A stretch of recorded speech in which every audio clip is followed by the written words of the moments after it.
Welcome to Grill Wars, the podcast where we take popular iconic films and controversial topics, chop them up, grill them up, and discuss what we love and hate.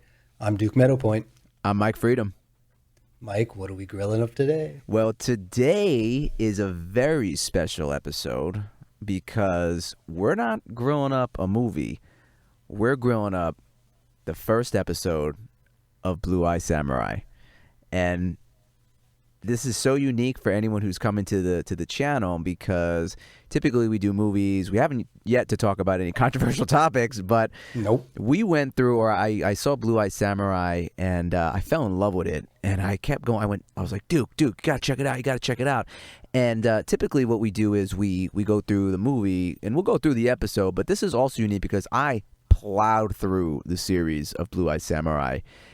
And Yeah, you had nothing but good things to say about it. I was hyped, man. Like, I was like, this show is fucking great. And I know there's a cult following out there. And so, Duke, you've only seen the first episode, though, right? Yeah, why? That's why we're going to be doing the first episode. And the episodes weren't short. The first one was an hour long, so I was pleasantly surprised going through it. Yeah, I was actually pretty happy at that because I don't like when... you get 38 minutes or 40 minutes. It's like, but there was a lot that happened in the first episode, I thought, that really set up the rest of the show as well. You get an introduction to a lot of the characters, as well as, again, some pivotal things that happen that, again, really set the tone for the show. And again, you don't really know that because you haven't seen the rest of the show. Well, it'll be interesting. But I'm telling you, it's definitely oh God, yeah. So, Ben, where do we even begin? Because I think we're going to get into it because, like I said, I had a lot of things to say. First off, I'll go out on the limb and say... Yeah, tell us why you liked it so much. I liked it just because it was anime. I thought the animation was great, and I thought a lot of the characters were good. I liked the combat. I liked the way the characters were introduced. I liked the motivation for some of these characters. I really like Ringo, and it just there's comedy, and it also it snaps you back in time. I believe the opening scene says 1600s in Japan, so immediately it's historical fiction, which is like fucking cool.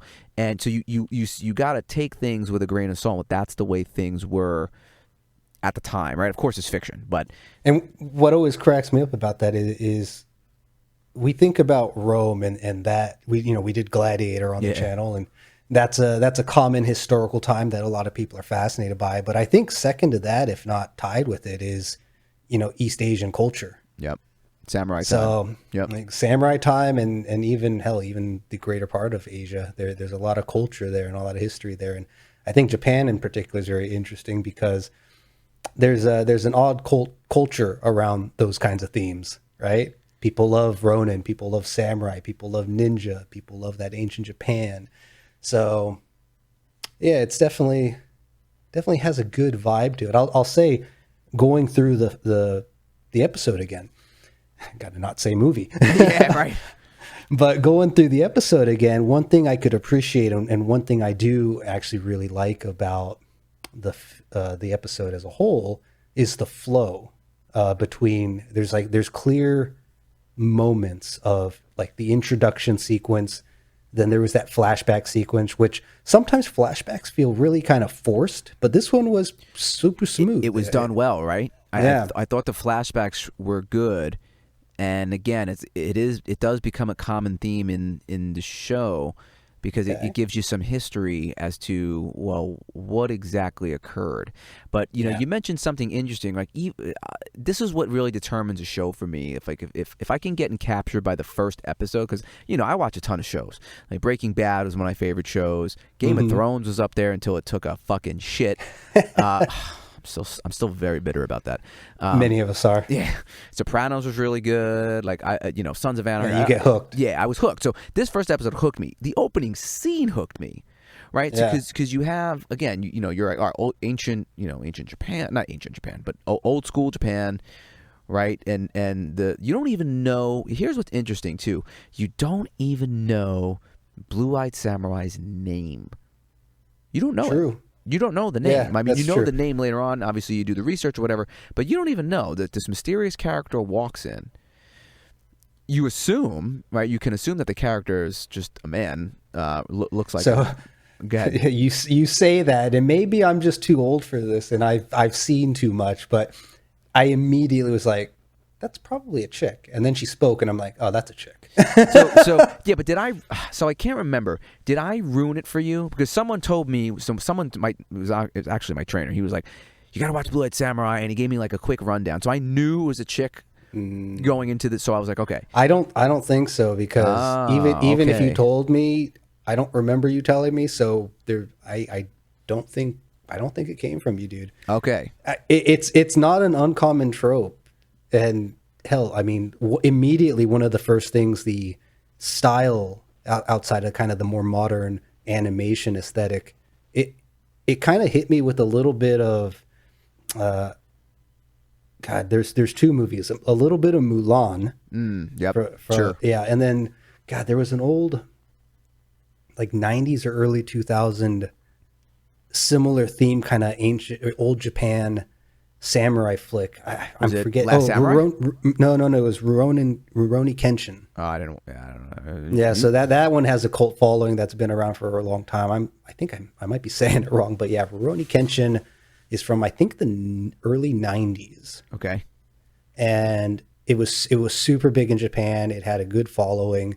I think it even came over to the West, and I don't remember if it was one of those late night Cartoon Network Toonami Like shows, or if it was somewhere else. But yeah, no. So yeah, Mulan and Rurouni Kenshin were two that immediately was like, oh, this is a good combination. And then they had like that soothing kind of East Asian music going on too. Like the soundtrack wasn't bad. I appreciated the soundtrack. Yeah. So yeah. All right. So you didn't know, but I and then it made sense. I mean, it's the person who voices Mizu, Maya Erskine, and she's female, right? So immediately you hear, but the characters have no idea, right? And that opening scene is so crazy because I knew it. I was like, she's gonna murder somebody or something, right? You're gonna see how badass you get that vibe, right? So she walks in, and then you're in the noodle shop, and immediately, right? You're again 1600s, right? This guy, he's a sex slave trader, dude. Like, some fathers sold their daughters, and I'm like, oh fuck.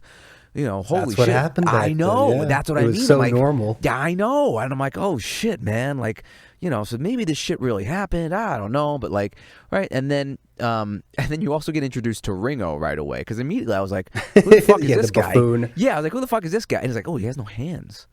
Like, so what's interesting about that is I didn't notice the hands until he literally pushed it into our face when he went chasing later. Oh, really? Yeah, I didn't even notice that he had no hands. I was just like, this guy's an idiot. Oh, wow. He's fumbling, man. But that guy reminded me of the dude from Mulan, also the big guy, the big squishy guy. I forget his name. Bo. I can't remember. It's been a while in Mulan. It's been a while. So and then, but fun character. Yeah, and that's, I'm like, okay, this guy's gonna be the comic relief.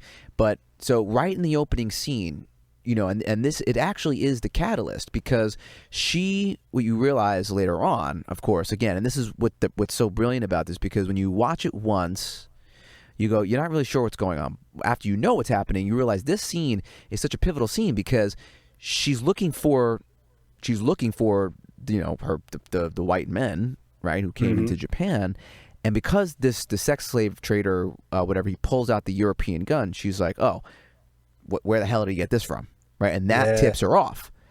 And of course, like, I also liked her line, which makes you think. I do like how they present questions for the audience in a nice way. But she had a line where she looks at the gun, or they're having that conversation, and she's like, well, maybe I've been following you, or something along those lines. So it's like, was she there by chance and the gun was just something that piqued her interest, or was she at the shop where he was because that was meant to happen? Right. You know, which was good. Well, regardless, right? This guy's a cocky prick, and he pays for it. He pays for it with some fingers. And which, I got a question for you. Do you think, what was it? It was a kitchen knife, or it was a? She used a kitchen knife. Yeah. Yeah. Do you think that would definitely cut fingers, but do you think it would have sliced through the gun like it did? Did it slice through the gun? Yeah, she cut the barrel of the gun off. Oh, interesting. Well, Probably not. But no, probably not. I would say probably not. I bring that up think the gun's because metal. I'm gonna bring this up later. Okay. Well, either way, and here's a little Easter egg too. You realize later that the sword, or not the sword, the knife that she uses is one that she made. Oh, Her what a signature, fun little twist! Her signature is on the knife. I'm glad you brought that up because I'm gonna bring that up later too. Okay. Well, either way, I like the opening scene, right? So then she schools him, and then she's like, all right, now she's on this quest to figure out, all right, who gave you the gun? And the gun was given by Heiji Shindo. Heiji Shindo. Okay, so someone else now, right? So there's someone a with some list. history. He has some infamy, or he is famous, whatever the deal. Right, there's a list. So all right, now she's on this quest, and then Ringo catches up with her, and I guess you're saying this is where you're like, oh, I noticed he had no hands. Exactly. Yeah. Because I think he literally puts it up on the screen when they're in the forest, right? Yeah, and he also, he says something interesting too, which is a common theme. He goes, oh, you're deformed, but you're strong. That piqued my interest because I still don't know if I understand what he's implying or if it's something that comes up later. Oh, he implies that she's deformed because she's half white. She's got blue eyes. Okay. She's deformed. So okay. That was my read on it, but I was like, is that what he's talking about? Because everyone else refers to her as like a monster, as like some abomination. That's why. Right? No, that's definitely why. Yeah. That's definitely it. But I wasn't sure. It's like, would that be comparable? Yeah, but maybe with the way that guy thinks, it totally is. Yeah, I mean, even the sex trader guy, he's like, oh, you look like an Onryo. Like it's like what are you? Yeah, and she wears those glasses to keep it low key because this way they don't know. So and people wouldn't just see her blue eyes. So to me, it seems that, and I don't know. I mean, have you ever met someone with blue eyes but who has dark hair? Like, they're blue-eyed people with dark hair, their eyes stand out. It's like, whoa. Now, I've never seen an Asian person with blue eyes, so that would definitely, and that would be even crazier, right? Yeah, any type of blue-eye, green-eye, man. Look, I have brown eyes. I have some plain-ass brown eyes. I'm just like, damn, that's cool looking. So exactly, it blows my mind that it's a recessive gene, right? Like we're all gonna have brown eyes one day. Yeah, guys. Exactly. Yeah. So interesting enough, she ties him up, but okay, whatever, right? I'm like, okay, but you kind of know that this guy's gonna come back. Yeah, he already kind of, at least in, again, watching only the first episode, I immediately, it's like, okay, he's the sidekick. Yeah, right, exactly. He's the lackey. Now, exactly. Did you notice too at some point? When she's lighting the incense, she's got a mark on her arm. So she's already she's already taken one of those lives. There's 4 of those guys. She's only taken one. Correct me if I'm wrong, but they don't explain that in the first episode. No, but like it's a mark. Like she. So my assumption, having again. Well, wait. They don't explain this. They don't explain what? The mark. No, they don't explain the mark on her arm. They reveal it, but they don't say anything about it. No. They don't, but she's... And my read on it, again, not knowing what happens later, is that I thought that maybe it was like a slave mark or something, right? Like somebody branded her almost. So what you're telling me is that it's actually a tattoo, like a bullet on the side of someone's F-18 or something. Yeah. Like at least that's what I took it as. I said, okay, she's got one already. Because there are 4 brothers that she's looking for, right? Not brothers, just four dudes. Oh, is it 4 dudes? Just four whiteys. 4 white guys that got into Japan and were doing and then of one of them, right? Should we talk about the backstory a little bit, or we have which backstory? Her backstory, because that actually is the next scene, right? You get the first flashback. Exactly, which again kind of go into the flow. It's like they do a good job with this really smooth kind of soft introduction with the little comedic relief in Ringo, but then they through the incense, and I actually really liked and appreciated how the incense kind of did the fade to black. So it was like a soft tone with her speaking and saying this prayer, and then it fades to black with the lighting of the or with the, I guess, candle being kind of a point of focus, and goes into then her history, like as a child, the meteor, which I enjoyed the entire backstory segment. I thought that was really pretty well done, and especially because the Sword Father Eiji was just, I really liked his character. I think he's my favorite character in episode 1. He's great. So you're right. So it transitions the right way, and then then you go right, and you're like, okay, so this is her as a child, and it's interesting, right? Her as a child, you see she's wearing like these glasses, I guess, to try and mask the eyes, and of course, so she's getting chased by these fucking the boys, bullies. Bullies. I fucking hate kids so much, because I swear to God, like this definitely would happen, right? So these little fuckers are chasing her, and she actually holds her own decently well until the meteor comes. And I'm not gonna lie, like the one thing I was like, this meteor, if it was that big, it would have blown up the whole fucking area. But whatever, it's a show, right? So fine. Yeah. But and then again, you get introduced to Master Eiji, who, by the way, so Master Eiji, who she refers to as Sword Father throughout the first episode, is played by Kari Hiroyoko Tagawa. No, bro, come on. All right. Hiroyuki Tagawa. Oh, we went over this. Fuck you. You say it better than me. You got more experience, yeah. I got the genes, man. So, and yeah, I'll tell you why I like him. He was, the first time I saw him, he was Shang Tsung in Mortal Kombat, dude. Absolutely. And he did such a good job in that movie. And he was Cat by Sang in The Phantom, another random 90s movie that I like.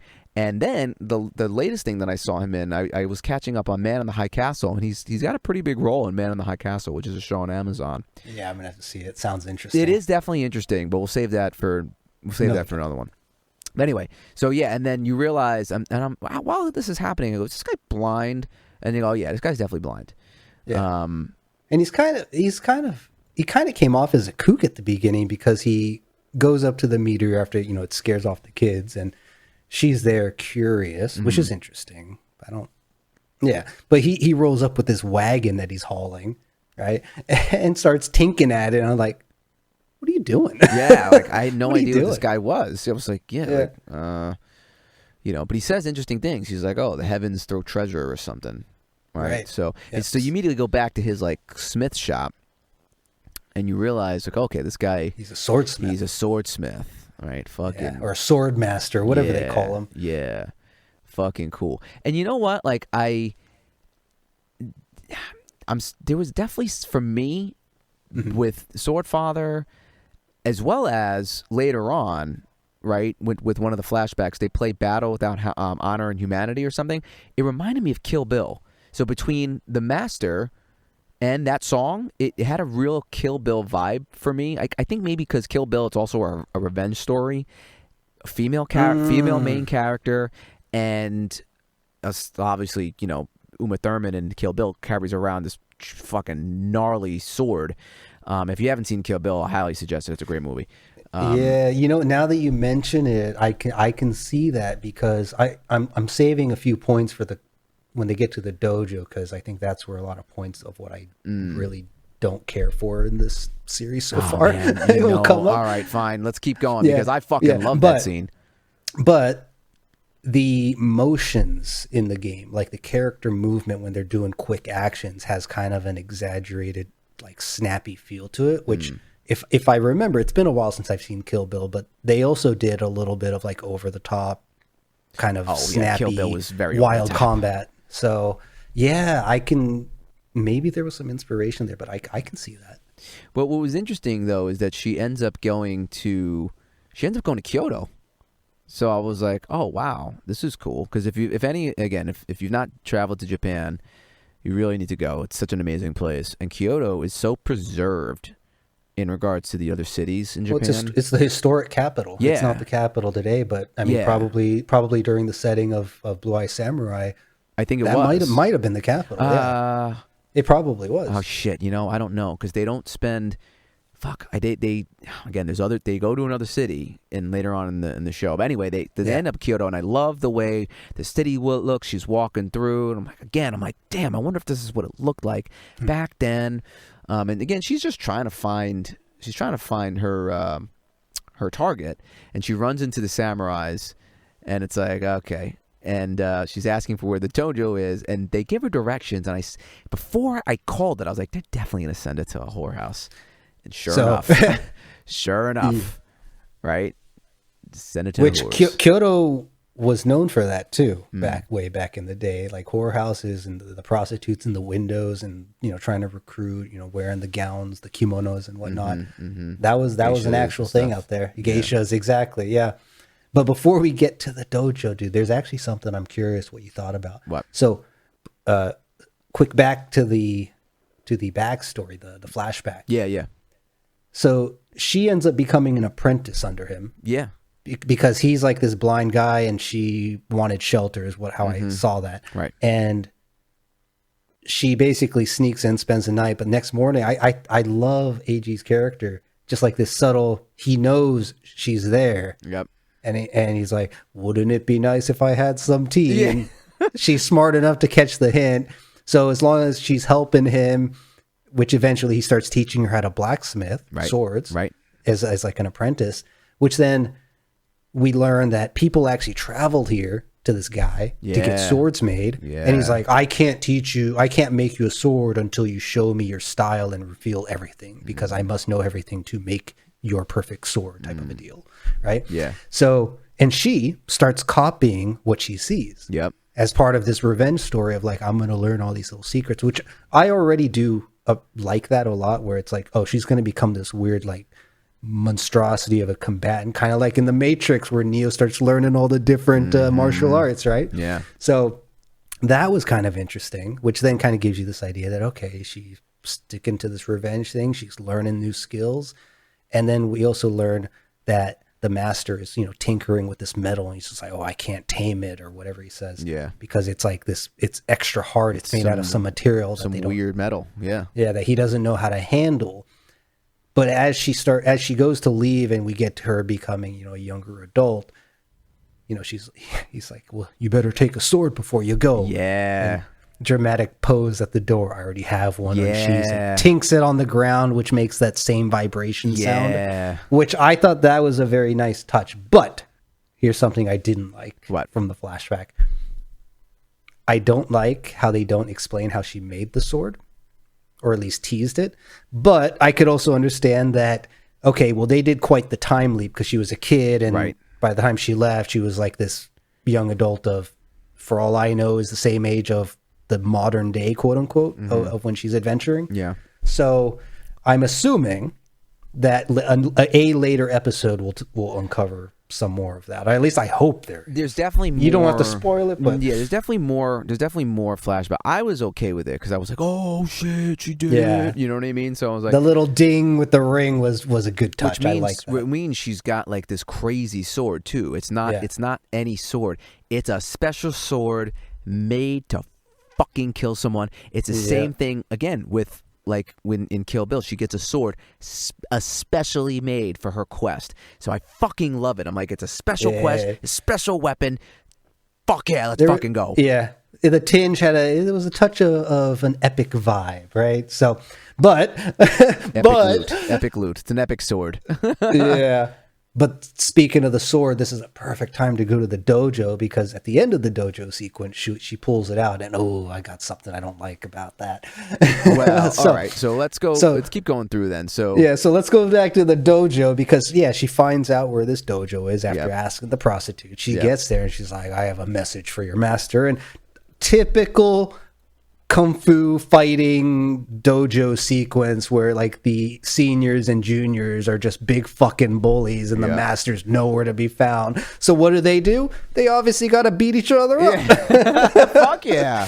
Yeah. Fuck yeah. If somebody walked in to this and was talking shit, you'd be like, get the fuck out of here. You know what I mean? Like, you don't fuck this person. Get the fuck out of here.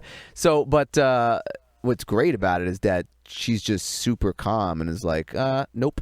Like, she's a bit smug. Yeah. Oh, very smug. Yeah. Very smug. But wouldn't you be if you knew that? And it's so great because she's like, "Oh, you're trash." She basically is like, "You're trash." Yeah. Because this shit's taking a giant shit on the school, and proceeds to like really fuck them up, like not trivial injuries either. Like she's like ripping teeth out with her bare hands. She's using her sword to rip more teeth out. She's bashing skulls and embedding teeth in other people's skulls. And in their I don't know what the eyes, fascination is with teeth, but man, fucking awesome. I was like, fuck yeah, like she's just fucking them. She's breaking bones. She's fucking them all up. She's fucking them all up. And until even the well, not seniors. I want to say I don't want to call him the master, junior master, and then he runs to get Taigen, who you learn about Taigen a little bit earlier in the episode. There's a side plot. I'm curious your take on the side plot with Akemi, right? I think it was a good introduction. Yeah, like the Taigen and Akemi kind of relationship, Akemi's kind of relationship with her father. Yeah. It was obviously a little side story to introduce some other characters that were going to, I assume, be pretty important through the series, considering they even showed up that way. Yeah. But they also touch on Taigen towards the end of that little short sequence, short debatable, but where he's talking with his bros, and it's like, oh, he's basically has this girl, he's got some whores over him, or swooning over him, and with it comes a nice job and paycheck because she's the Lord's daughter, right? So he's kind of a low-key scummy, and we also actually learn that he's the same guy from her childhood, right? So they square up in the dojo, and she recognizes him. Yeah. And she's like, "Oh, you're from, Kohama Village." The village, exactly. And he's like, "What the fuck?" And then I think he realizes then it's her once he sees her eyes, right? Yeah. And then it's like, oh, they square up, and you got to realize too, like he was supposed to be like the baddest guy in the town. He went not even just the town. I think specifically says like, I've won 24 fights. How many have you won? Right. And she's like, should I have been counting? Like that is one of my favorite lines in the first episode, because she fucks everybody up without a sword, just with like the wooden shit. And dancing around. And I don't know too, like her style, I don't want to call it style, but like she's like, oh, your style's weak, and they're like, oh, what about this? And she's, no, that's also trash. Like she's got a combination of like skills that she's picked up along the way that you don't really know, but it's like fucking awesome. It's like, they set the tone. Yeah, like Liam Neeson type of in his eye. How he's just like no one can touch him. It's like got a particular set of skills. Yeah, exactly. Exactly. So, but I will find you. I will kill you. Good luck. Right. So, so she just fucks them all up until, right. She squares off with Taigen. Yeah, with Taigen. And Taigen actually kicks her ass a little bit. I mean, they have a little back and forth, but Taigen definitely has like the upper hand. This is actually something I didn't really like. What did you like about it? So my perspective is a little changed having this conversation. Oh, but am I changing your mind? Nice. No, a little bit. Well, so the reason is, okay, so with the little mark on her arm, right? Yeah. It's revealed that she has already killed one of them. Yep. Is what it sounds like. Yep. So now that I know that, it makes more sense that, okay, that's why she is actually proficient in kicking these guys' ass, right? But if she's that proficient, is Taigen really that good to best her? Or like the flow of the climax, I got a little spoiled watching it through for the first time, because like it leads up, okay, she's cool, calm, collected. She kicks the guy, the slave trader's ass pretty, handily. She beats, how many people did she fucking tear teeth out? It was like 8 fucking people that were there. Yeah. Dude. Almost you almost like the whole school. Like she just basically schools the school. Yeah. With no, not even getting dust on her shoulders. Yep. Exactly. And then Taigen shows up, and they kind of hype up Taigen to be like this badass alpha dude, right? In the neighborhood. And I didn't really get the vibe that they were evenly matched. I feel like she has like this cockiness to her. He's kind of going a little all out. But what I really didn't like is the fact that, okay, so they're a bit more evenly matched. Cool. He ends up besting her, essentially. And if it was one of those situations where it's like he throws her down and there's a moment of pause before she gets back up and they go at it again, right? Where she then turns the table after, you know, the look in her eyes change or whatever. But what I really didn't like is the fact that what kind of ruined it for me was she should have died. She should have died. It's like he had the sword literally on her neck, and for whatever reason, whether out of mercy or pity or disgust or whatever, he turns and kind of walks away and basically he's like, get the fuck out of here. And then she turns the tables, but he had every reason to put her down, and just her attitude's like, man, would he have really let her get up after that? I don't know, dude. I don't know. Maybe, well, so is it the point that she lost the sword, so maybe she didn't, it wouldn't have been an honorable kill on that first attempt? I don't know. But for whatever reason, you know, Taigen backs off, and then she takes the weights off. And which that was cool. It reminded me of Dragon Ball Z, which was sick. I'm so glad you said it, because it was when I first saw that, I was like, yeah, it's like when fucking Goku takes his weights off, and like drops it, and all of a sudden his power level rises, and you're like, what the fuck? Exactly. But to be honest, dude, have you ever trained like that? Have you ever trained like even something small, like 2.5 pounds on your wrist? I've done it in swimming. So there's this thing we used to do. I used to play water polo, and they would make us carry those gallon jugs above our heads with water in it while we are what they call egg beatering, which is trying to, you know, float with your torso out of the water. Oh God.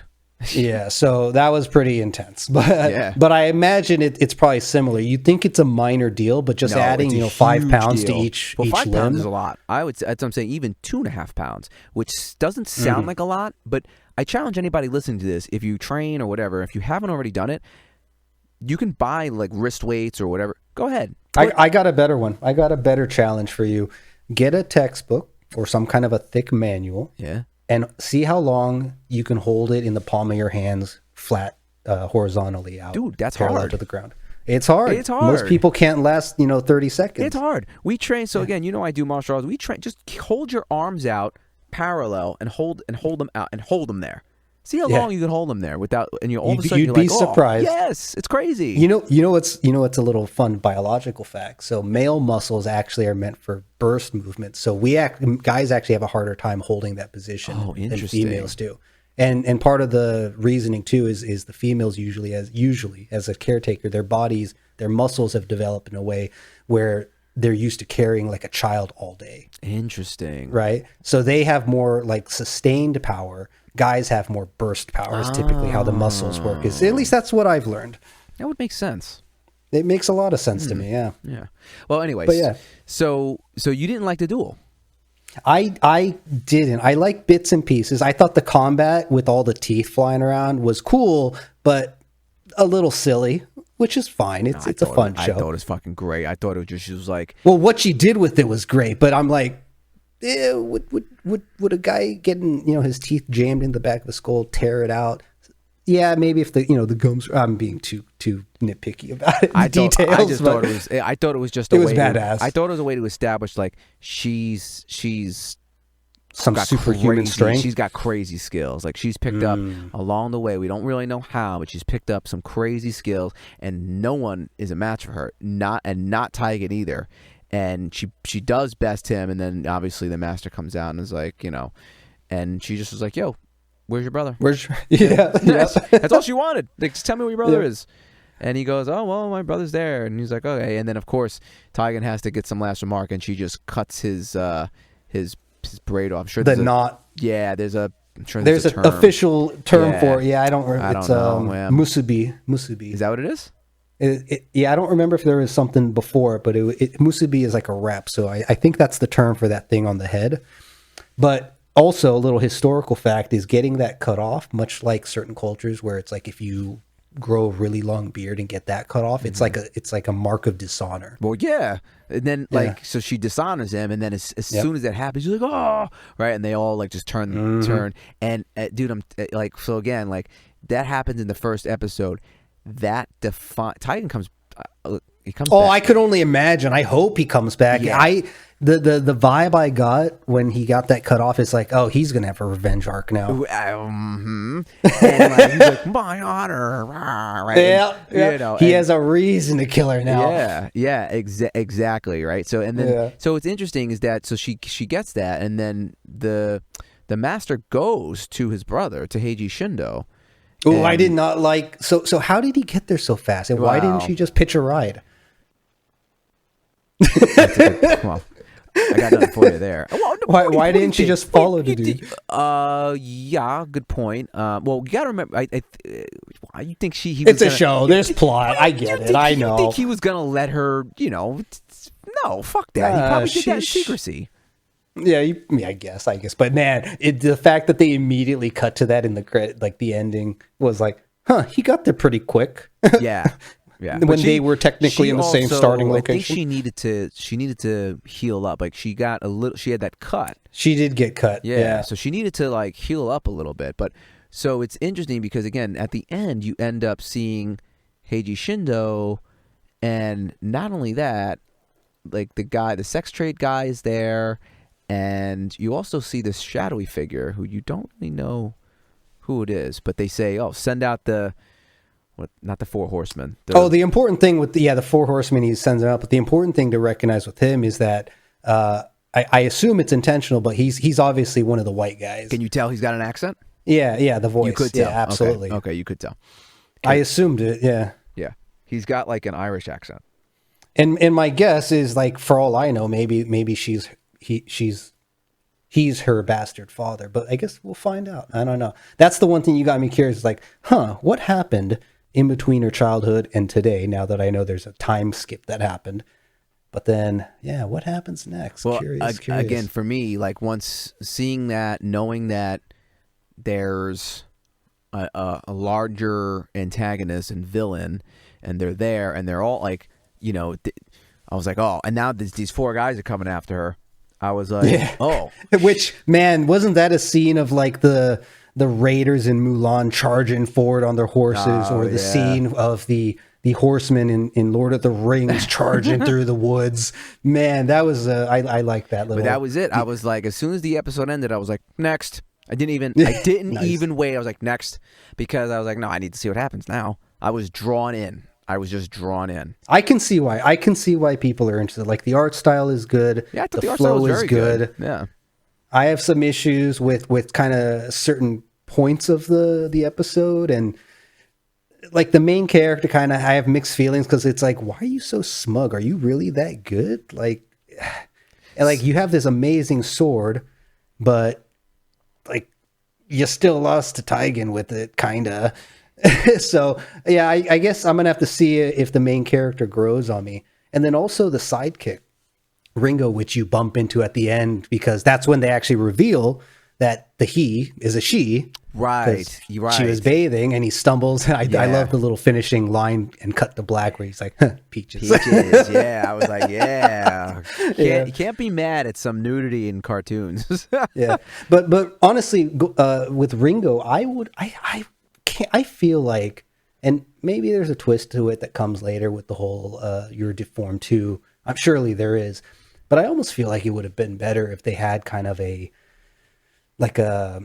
younger person that she had to take on, kind of like what the Sword Father did with her. I thought that, thinking about the episode, but she kind of does. I mean, he's kind of, not that they refer to him as an invalid, but like he's kind of childish, man. Like, he's like, oh, my noodles. Yeah. And he doesn't have hands. So like, talk about trying to have someone with you. He's disabled. Like, you know, it's tough. Like, it's tough to live like that, you know? And surely the other episodes are going to go through some challenges. I can only imagine. Yeah. Yeah. Maybe. Okay, I don't want to spoil it for you. Like, so this is the crux of it, right? So, you know, if you've made it this far, I sat down and I kept telling Duke, you got to watch, you got to watch it. And I said, we got to have a chat about this episode, at least the first episode, because I thought it was so good, and I'm a hype man, and I will tell people to watch stuff or whatever. And I told everybody to watch Blue Eye Samurai, and I don't know if I really sold you on it, Duke. Like I don't even know if you're still sold on it. If you would, I don't know. You're not really. To me, it doesn't sound like you're hooked. I might need a little convincing. So I'm very curious, like what the audience thinks about Blue Eye Samurai, because when you were talking about like the cult following, I was looking around. I'm like, is there? But then like a week and a half went by, and then it started popping up everywhere. Well, so I think if the audience is going to leave comments, I think they're going to chew you up, because obviously if they came to the channel and they found this, it's because they want Blue Eye Samurai content, which means they love Blue Eye Samurai. So you're going to be the enemy here. Just as it's fine. Make me look like a hero. I don't know, dude. I don't know. I might need a little bit more convincing. What other convincing do you need? What convincing do you need to keep watching this show? If you guys are interested in seeing more Blue Eyed Samurai, okay, so we'll see. That's the call to, like, if you want more Blue Eye Samurai, convince Duke to keep watching this fucking show, because I will gladly rewatch the show all over, and we can talk about things. But I thought for a show, this was a great first episode. It hooked me. It had all the elements that I enjoy, which is introduction of character, backstory of character, action, music, all of it. There's a lot of good things happening. Yeah. I definitely would say that the episode was good, but not enough to hook you. Not enough to get me to binge watch it. So yeah, what did you guys think? I'm very curious. I'm very curious. All right. Well, if this is your first time visiting us, we appreciate you listening this far. Definitely like, subscribe, comment, yell at Duke, tell him to watch the rest of the show. Check out some of our other episodes. But hopefully we'll make another episode for episode 2, and we'll do it for the series if you guys can convince him. But if not, thank you for listening. So I'm Mike Freedom. I'm Duke Meadowpoint. See you guys soon. Peace, peace. Peace, peace.